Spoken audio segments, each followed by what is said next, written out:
Hi everyone, how's it going? Welcome to my first movie review, and I figured what better movie to start with than Spider-Man, the 2002 film Spider-Man.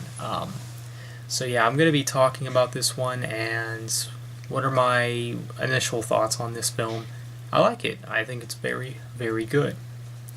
Now let's get into the more detailed parts.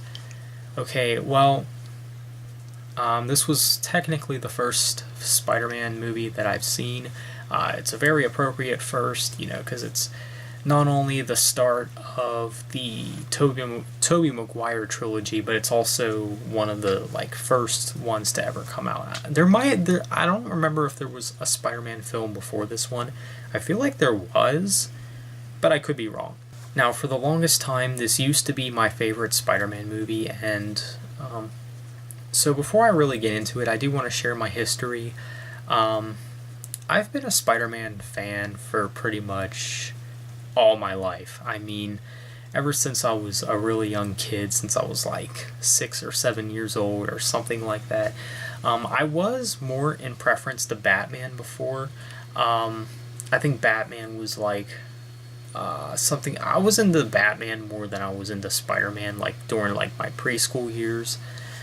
And then I kind of converted over to Spider-Man, in Marvel in general. I just prefer Marvel over DC any day. Sorry, DC fans. So yeah, I'm a huge nerd when it came to Spider-Man, and the lore and the story and everything about Spider-Man I think just really does interest me, and it's a subject that I do enjoy talking about. So let's get into this movie.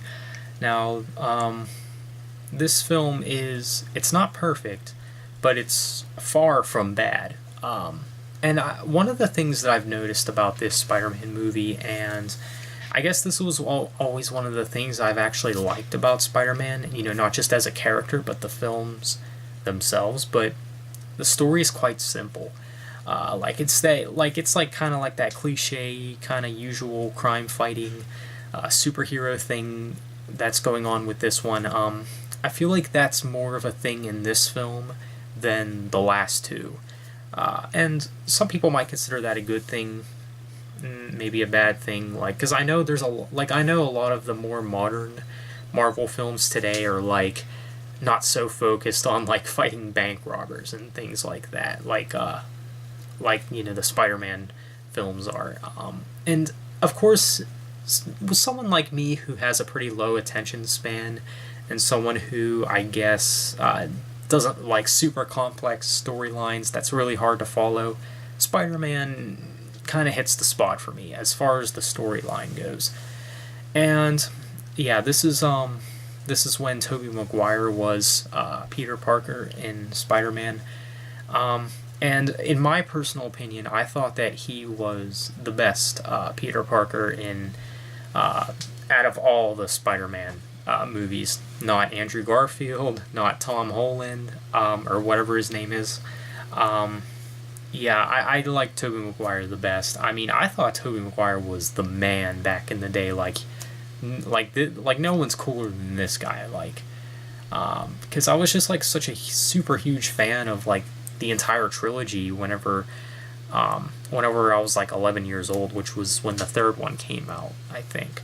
And yeah, as far as the first Spider-Man film goes, it does have a lot of things that I've noticed. I remember before I even watched this movie, I was a super huge fan of the Spider-Man games, the first one and the second one that were in the PS2 era. And I remember playing both those games before seeing any of the movies. And the funny thing is, when I first saw the first movie, I was like, wait, where did this scene come from? Where's Shocker? Where's Vulture? Where's Scorpion? Where's all those guys, It jumped right into the Green Goblin scenes where he just destroys the parade or whatever. And that kind of caught me off guard, because it was at a time where I didn't realize that sometimes the game and the film are completely different for a reason. For more content, of course, as far as in the games. But as far as the movie goes, I think the interesting choice for a villain, Green Goblin. I think, as far as I remember, I think I recently heard that the director Sam Raimi actually intended on there being two villains in the first one, Green Goblin and Doc Ock. And I thought that would have been cool. I would have liked to seen them both in in this movie. And while, like I said, I'm not too big on super complex stories, I do feel like it would have made the movie longer, and it would have had a more story-driven, setting. And not that the first Spider-Man film isn't, story-driven, but it's not like the future films that came afterwards. And I could see why they did, if there were going to be two villains in the first film, I can see why they would have Sam Raimi would have chosen those two, because I feel like those are the two most, like, memorable villains in the Spider-Man universe, especially Green Goblin. Like, when people think of, like, Spider-Man villains, like, you don't think of villains like Rhino or Mysterio or, guys like them. You mostly think of, like, Green Goblin or something, like the more classic villains that we come to know. Yeah, and his character seems kind of like staged, like not really a personal character. Like, I know he's his behind the mask is like Norman Osborn, I think. Like,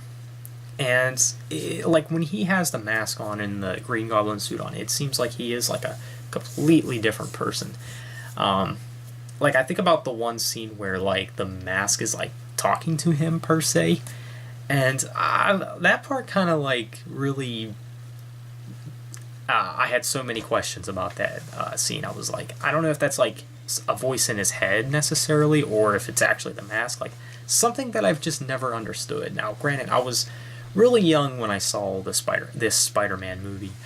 I don't know what's up with that. And yeah, I will say that out of the whole Spider-Man trilogy, even though I really like the first film a lot. And I think it's a very good origin story. It shows how Peter Parker became Spider-Man, and his reasons for, going after people, because he wanted to, I guess, carry, some kind of legacy after his uncle died. And yeah, I think that was really, really well made.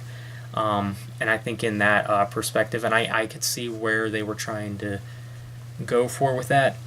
However, even though, like I said, I do like this movie, and it might even be my second favorite Spider-Man movie, I think out of the whole trilogy, it's probably the one with my least favorite villain. Now, I don't think Green Goblin is a terrible villain.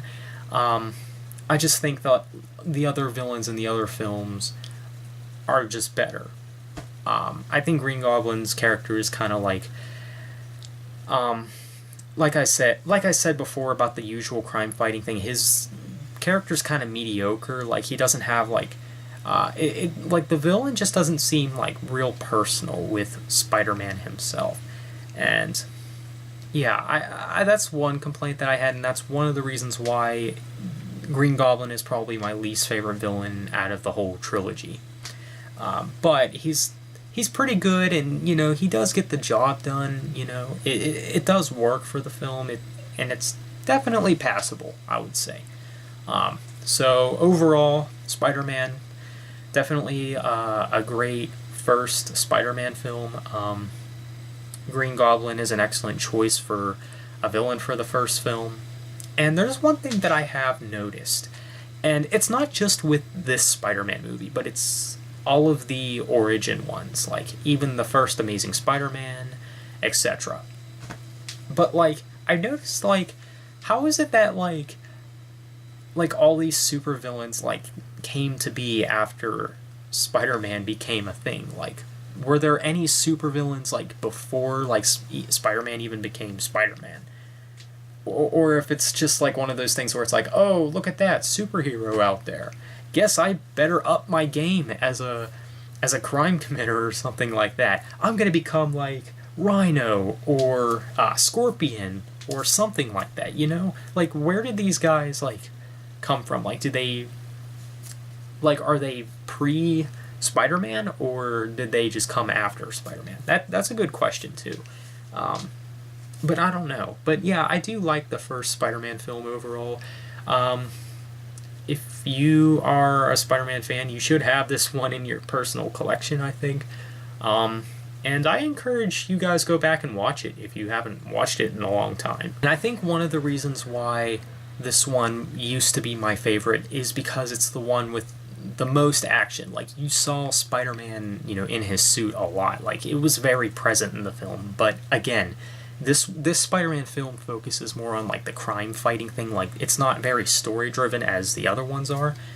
But it's still very good. And so overall, I'm gonna have to give the first Spider-Man movie from 2002 an 8 out of 10. It's good. It's a great one, but it's obviously not perfect. But that'll be it. So thanks for watching. Take care.